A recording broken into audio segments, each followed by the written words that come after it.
You asked me why I'm obsessed with Israel. Yep. 3 minutes after telling me that when you first ran for Congress, you elucidated one of your main goals, which is to defend Israel. Yes. And I'm the one who's obsessed with Israel. I don't see a lawmaker's job as defending the interests of a foreign government, period. Okay. Any government, including the ones that my ancestors come from. So that's my position. That does not make me an anti-Semite. And shame on you for suggesting otherwise, and I mean that. And that's low, and you know it's low. It is sleazy to imply that I'm an anti-Semite for asking questions about how my government is run. You want to count how many questions you asked about? What about the Jews? What about Israel? What about AIPAC? I never asked about the Jews.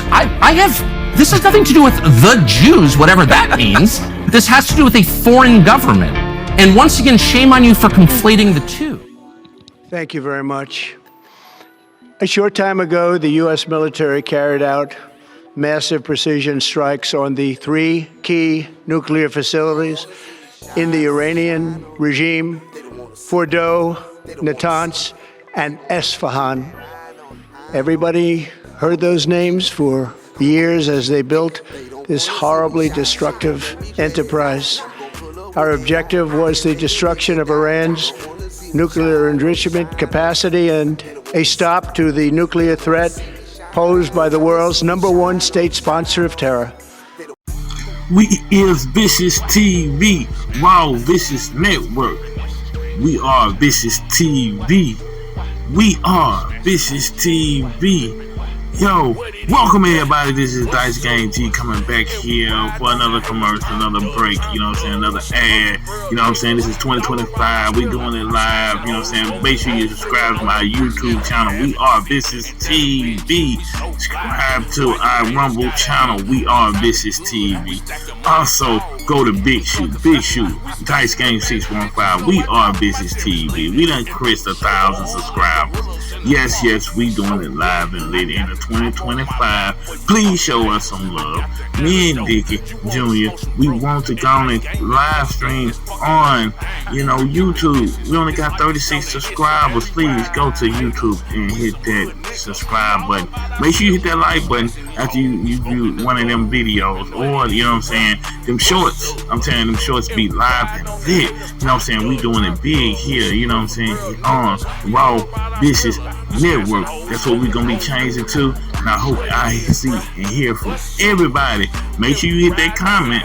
Please hit that comment. We want to hear from you. Please, you know what I'm saying, join us on Telegram as well as We Are VishusTv and Dickie and Dice Game Show. We doing it big, yo, you know what I'm saying, and get ready, all the truth is gonna be revealed.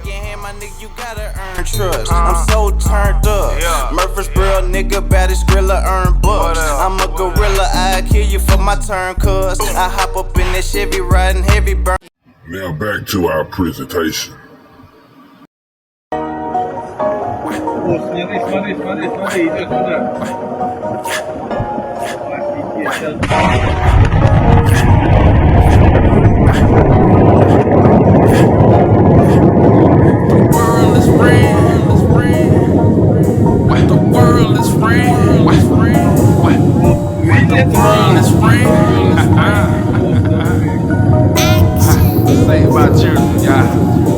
The world is ran by select few.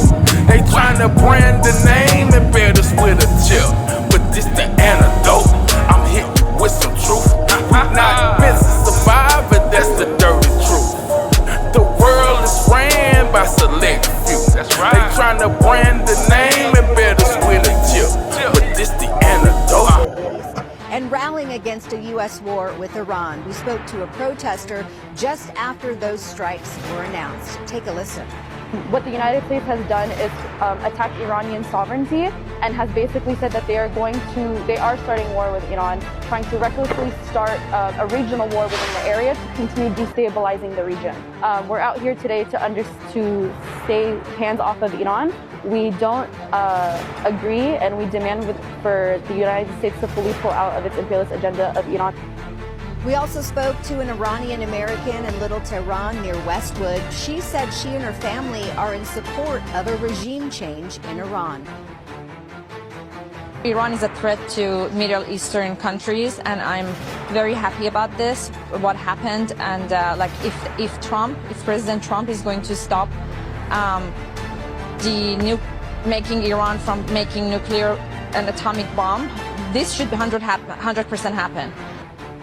We are now getting a look at the threat assessment from the Department of Homeland Security. Just a few hours ago, they issued a new bulletin warning of a heightened threat environment, basically warning of low-level cyber attacks against U.S. networks by pro-Iranian hacktivists, and also warning of potentially violent extremists using this opportunity to potentially attack Americans here inside the United States if Iranian officials call for this. Now, again, there is concern not just of what the Iranian government may do to U.S. forces in the Middle East, but also what Iranian proxies might do to forces either in the Middle East or to Americans here. Before and after photos show the impact of the U.S. strikes on Iran.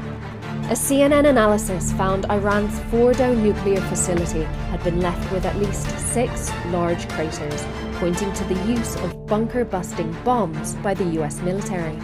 This site, the Isfahan Nuclear Technology Center, which is believed to be at the center of Iran's nuclear program, was visibly blackened by the degree of rubble the strikes left in their wake. The Natanz enrichment site, meanwhile, showed 2 new craters visible, likely caused by bunker-busting bombs. The craters, according to analysis by Maxar, sit directly above parts of the complex located underground.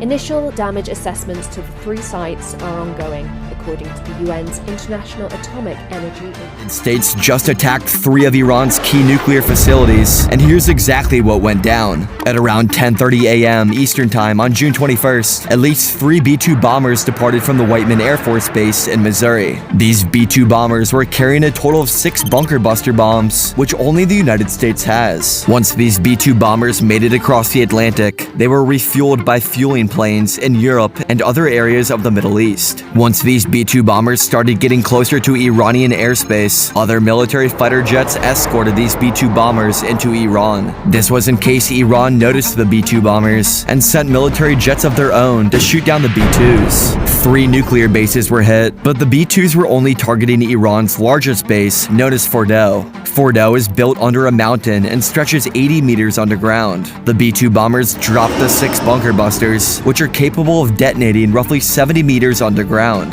This completely wiped out the entire facility.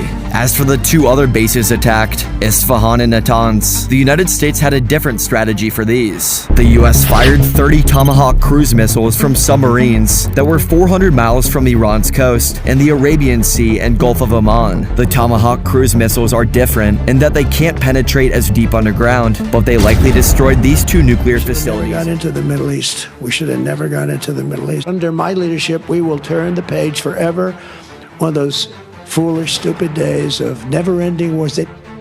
We're rebuilding our military stronger than ever before, and we are not going to deplete it again on stupid, senseless, endless wars.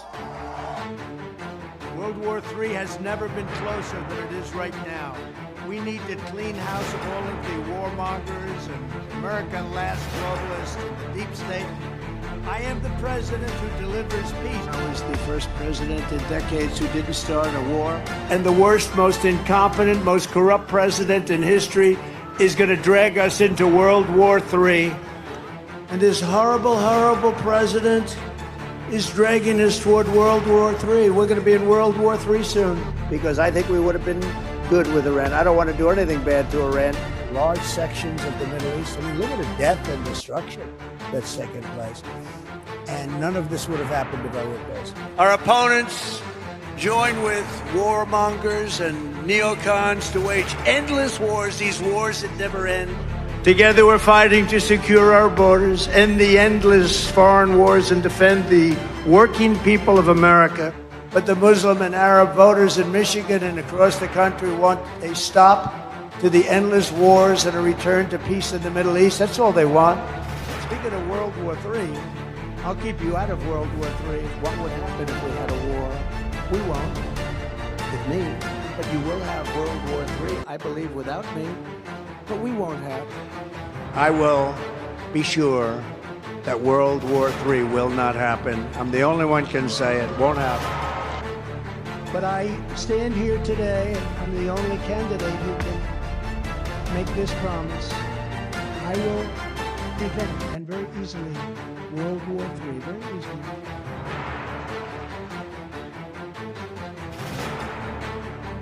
Growing up in Sunday school, I was taught from the Bible, those who bless Israel will be blessed, and those who curse Israel will be cursed. And from my perspective, I want to be on the blessing side of things. Of those who bless the government of Israel? Those who bless Israel is what it says. It doesn't say the government of, it says the nation of Israel. So that's in the Bible. As a Christian, I believe that. Where is that? I can find it to you. I don't have the scripture off the tip of my... You pull out the phone and use the Google. It's in Genesis. But so you're quoting a Bible phrase. You don't have context for it and you don't know where in the Bible it is, but that's like your theology? I'm confused. What does that even mean? Tucker. I'm a Christian. I want to know what you're talking about. Okay. Where does my support for Israel come from? Number one, because biblically we're commanded to support Israel. But number two... Well, hold on. No, Hold on. You're a senator, and now you're throwing out theology, and I am a Christian, and I am allowed to weigh in on this. We are commanded as Christians to support the government of Israel? We are commanded to support Israel. And what does that mean, Israel? We're told those who bless Israel will be blessed. But what? Hold on. Define Israel. This is important. Are you kidding? This is a majority Christian country. Define Israel? Do you not know what Israel is? That would be the country you've asked like 49 questions about. So that's what Genesis, that's what God is talking about. The nation of Israel, yes. So is that the current borders, the current leadership? He's talking about the political entity called Israel? He's talking about the nation of Israel. Yeah, nations exist, and he's discussing a nation. A nation was the people of Israel. Is the nation They're the God's descendants of referring Abraham. to in Genesis, is that the same as the country run by Benjamin Netanyahu right now? Yes. It is. Okay. And by the way, it's not run by Benjamin Netanyahu as a dictator. It's a democratic country that elected. He's the prime minister. Right. What? But just like, America is the country run by Donald Trump. No, actually, the American people elected Donald Trump. The same principle This is silly. I'm talking about the political entity of modern Israel. Yes, and that is You believe Israel. That's what God was talking about in Genesis. I do, but that country's existed since when? For thousands of years. Now, there was a time when it didn't exist, and then it was recreated just over 70 years ago. I'm saying, I think most people understand that line in Genesis to refer to the Jewish people, God's chosen people. That's not what it says. Okay, Israel, but you don't even know where in the Bible. Living around, by the way. I don't know the population. At all? No, I don't know the population. You don't know the population of the country you seek to topple? How many people living around? 92 million. Okay. Yeah, How could you not know that? I don't sit around memorizing population tables. Well, it's kind of relevant because you're calling for the overthrow of the government. Why is it relevant whether it's 90 million or 80 million or 100 million? Why is that relevant? Because if you don't know anything about the country... I didn't say I don't know anything about Okay, what's the ethnic mix of Iran? They are Persians and predominantly Shia. Okay, it's not even... You don't know anything about Iran, so actually the I am country... not the Tucker Carlson expert on Iran. You're a senator who's calling for the overthrow of the government, You're the one and you who don't know claims... anything about the country. No, you don't know anything about the country. You're the one who claims they're not trying to murder Donald Trump. You're the I'm one not saying that. who can't figure out if it was a good idea to kill General Soleimani, and you said it was bad. You don't believe they're trying to murder Trump. Yes, I do. Because you're not calling for military strikes against them in retaliation. And if you really believe we're that... carrying out military strikes today. You said Israel was. Right, with our help. I said we. Israel is leading them, but we're supporting them. Well, you're breaking news here because the U.S. government last night denied, the National Security Council spokesman Alex Pfeiffer denied on behalf of Trump that we were acting on Israel's behalf in any offensive capacity. No, we're not bombing them. Israel's bombing them. You just said we were. We are supporting Israel. High stakes. You're a senator. If you're saying the United States government is at war with Iran right now, people are listening. Okay. How many people live in Iran, by the way? I don't know the population. At all? No, I don't know the population. You don't know the population of the country you seek to topple? How many people living around? 92 million. Okay. Yeah, How could you not know that? I don't sit around memorizing population tables. Well, it's kind of relevant because you're calling for the overthrow of the government. Why is it relevant whether it's 90 million or 80 million or 100 million? Why is that relevant? Because if you don't know anything about the country... I didn't say I don't know anything about Okay, what's the ethnic mix of Iran? They are Persians and What percent? predominantly Shia. Okay, this is cute. It's not okay. even, you don't know anything about Iran. So Okay, actually the I am not country, the Tucker Carlson but expert on Iran. You're a who senator says, who's calling for the you're the one who overthrow of the claims, government. You're the and one you who don't know claims anything about the country. No, you don't know anything about the country. You're the one who claims they're not trying to murder Donald Trump. No, You're the I'm one not saying that. who can't figure out I'm if it was a saying good you don't idea to kill believe- General Soleimani, and you said it was bad. They're trying to murder Trump. Yes, I do. Because you're not calling for military strikes against them in retaliation. And if you really believe we're that, carrying out military strikes today. You said Israel was. Right, with our help. I said we. Israel is leading them, but we're supporting them. Well, you're breaking news here because the U.S. government last night denied, the National Security Council spokesman Alex Pfeiffer denied on behalf of Trump that we were acting on Israel's behalf in any offensive capacity. No, we're not at all. bombing them. Israel's bombing them. You just said we were. We are supporting This is Israel. high stakes. You're a senator. If you're saying the United States government is at war with Iran right now, people are listening. You know, the truth comes from very, very strange places. And it seems like Senator Ted Cruz knows what happened to Donald Trump in Butler, Pennsylvania last year. And like I've always thought and known, the Democrats had nothing to do with it. That's an isolationist, Tucker Carlson, having an argument with a hawk, Ted Cruz. Tucker Carlson so close to the president, having that viewpoint. Congresswoman Marjorie Taylor Greene so close to the president. She's been defending Tucker Carlson because the president has kind of been quite critical of Tucker Carlson's view. And so you have these really close Trump people, including the Director of National Intelligence, Tulsi Gabbard. She has said as recently as March, US intelligence shows that Iran was not as close to having a bomb ready as Israel says it was. And he's contradicted his own Director of National Intelligence, saying she doesn't know what she's talking about, basically. I mean, you can only imagine what the conversations are like in the Situation Room with the National Security Council and all of these advisors when their views are just so... I'm only trying to get to the question of what AIPAC is, and I don't think you're being straightforward about it. Man. AIPAC is lobbying on behalf of the interests of a foreign country, and they're not registered. And you're saying, no, that's not true. You're saying that they don't coordinate with the Israeli government. Of course, I coordinate. They talk with them. I don't know what they do. But why don't you care? Isn't it meaningful if a foreign government... Hey, I talk with Israel all the time. I talk with foreign countries all the time. But the law is, and a lot of people have been prosecuted under this law, that if you are lobbying on behalf of a foreign government, you must register. That's it. It's really simple. And I don't know why, if I'm working for Malaysia or Qatar or Belgium, and I'm working on behalf of its government's interests through a group of Americans who are representing the friendship between those two nations, I have to register under the Foreign Agent Registration Act, and if I don't, I can go to jail. And people have gone to jail, including people I know. So I don't understand why we don't just be honest and say they're lobbying on behalf of a foreign government, they're coordinating with the government. You know that that's true? That is not only not true, that is false. They're not coordinating with the Israeli Our government. support for Israel come from, number one, because biblically we're commanded to support Israel. But number two... Hold on. Hold on. You're a senator, and now you're throwing out theology, and I am a Christian, and I am allowed to weigh in on this. We are commanded as Christians to support the government of Israel? We are commanded to support Israel. And what does that mean, Israel? We're told those who bless Israel will be blessed. But what, hold on, define Israel. This is important. Are you kidding? This is a majority Christian country. Define Israel? Do you not know what Israel is? That would be the country you've asked like 49 questions about. So that's what Genesis, that's what God is talking about. The nation of Israel, yes. So is that the current borders, the current leadership? He's talking about the political entity called Israel? He's talking about the nation of Israel. Yeah, nations exist, and he's discussing a nation. A nation was the people of Israel. Is the nation They're the God descendants is of referring Abraham. to in Genesis, is that the same as the country run by Benjamin Netanyahu right now? Yes, it is.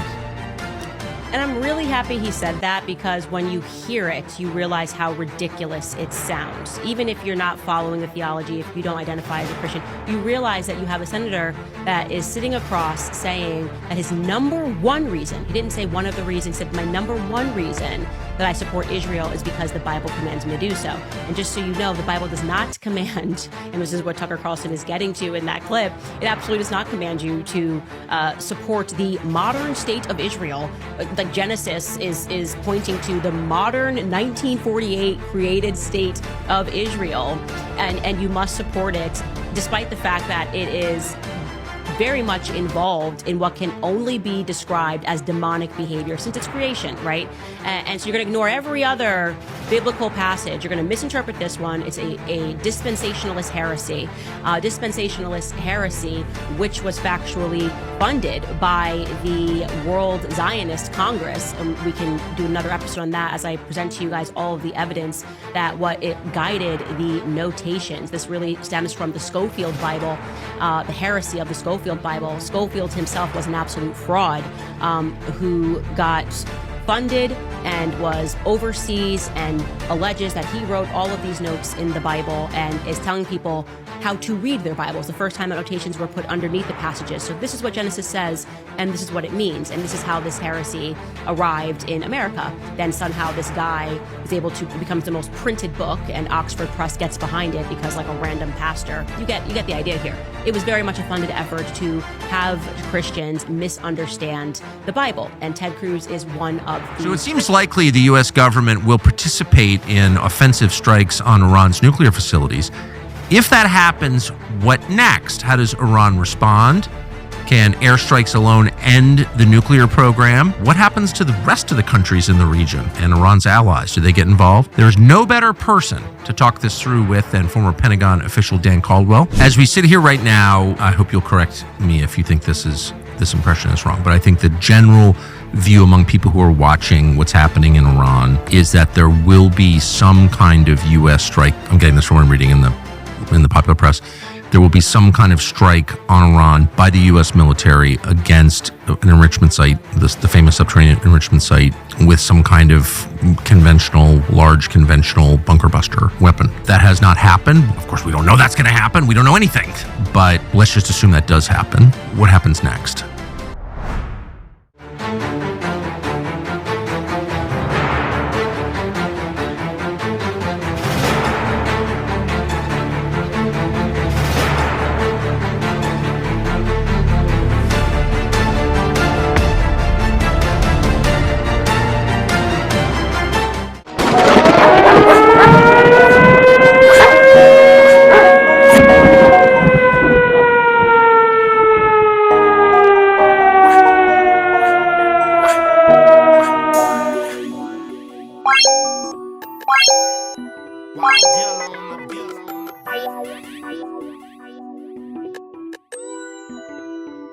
They don't want us.